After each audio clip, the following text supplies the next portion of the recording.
بطارية بدون ليثيوم كتقاوم البرودية حتى ل 40 درجة تحت الصفر، وكتقدر تشارجيها أكثر من 10,000 مرة. يعني هاد البطارية تقدر تعيش أكثر من الطوموبيل براسها. والمثير للاهتمام من هادشي كامل هو أنها رخيصة بزاف في التصنيع، وكتعتمد على مادة موجودة في أي بلاصة في الأرض، وموجودة حتى في البحر. في الوقت اللي الامريكان والغرب كيصرفوا مليارات الدولارات على الليثيوم، الصين بدات كتنتج تقنيه جديده اللي تقدر تكون هي اكبر ثوره في العالم من نهار اخترعت بطاريه الليثيوم. واش الصين ربحات حرب الطاقه بلا ما يسيق ليها العالم الخبار؟ بقى معايا باش نكتشفوا كيفاش الصين غتحكم في عالم التكنولوجيا في المستقبل. في 2 يناير 2026 كشفت شركه CATL الصينيه، اللي هي أكبر شركة البطاريات في العالم، على السلسلة الجديدة ديالها الخاصة بالطوموبيلات والنقل التجاري. ولكن المفاجأة الكبيرة ما كانتش هي السرعة الشحن. المفاجأة كانت هي أن هذه البطارية كتخدم بأيونات الصوديوم ودخلت نيشان الإنتاج الضخم. شحال هذه كانوا العلماء كيشوفوا بطارية الصوديوم غير بحال بلان بي أو خطة بديلة، يعني حتى إلا غلا الليثيوم عاد نرجعوا ليها. كانت كتبان زوينة غير في الورق، ولكن CATL سدت هذا النقاش كامل. في المختبرات ديالهم قدروا يصنعوا بطارية الصوديوم جديدة اللي سموها نيكستخا، واللي كتشارجا في 5 دقائق وتديك أكثر من 500 كيلومتر. هذه ماشي غير تقنيه جديده، هذه ثوره غطير الليثيوم من العرش ديالو. كلنا عارفين ان اكبر مشكل كيخلع الناس باش يشريو طوموبيل ديال الضوء هو فوقاش غتخوى ليا البطاريه وفين غنشارجيها. في الميريكان مثلا الشواحن السريعه قلال بزاف، وخاصك تخطط للطريق ديالك بحال الا غادي لشي مغامره.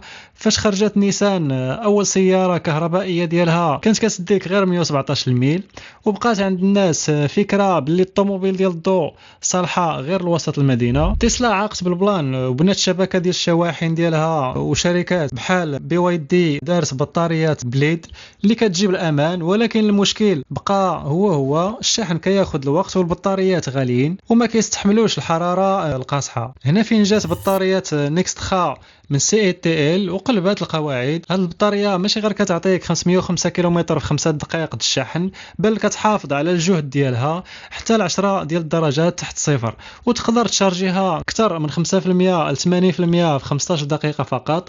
والمفاجاه هذه البطاريه غتكون موجوده في اكثر من 67 موديل الطوموبيلات في هذا العام ديال 2026. يعني هذه ماشي غير هضره المختبرات، هذا واقع كنشوفوه دابا.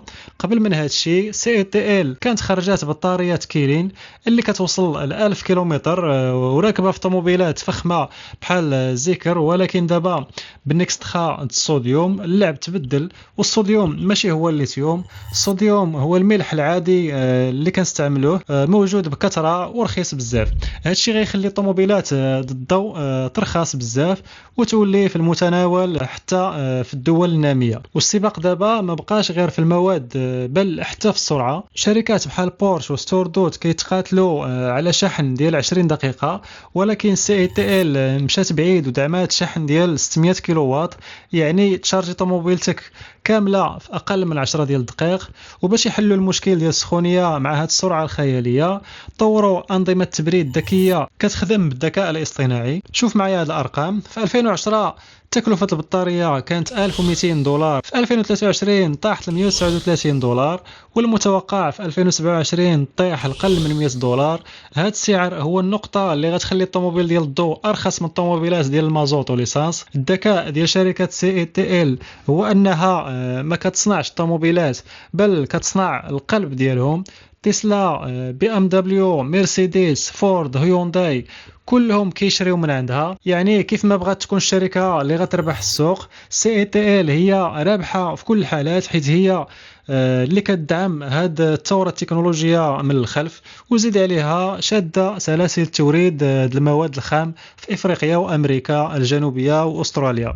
الصين ما حبستش هنايا، شركات بحال نيو دارت بلان اخر بدل ما تسنى الطوموبيل تشارجا، كتدخل المحطه كيبدلوا لك البطاريه كامله في اقل من دقيقه، وداروا اكثر من 40 مليون عمليه تبديل لحد ساعه. في الاخير هذا السباق المجنون بين تسلا بي واي دي وسي تي ال ماشي غير شكون غيصنع احسن بطاريه، بل شكون غيتحكم في المواصلات العالم للقرن الجاي كامل.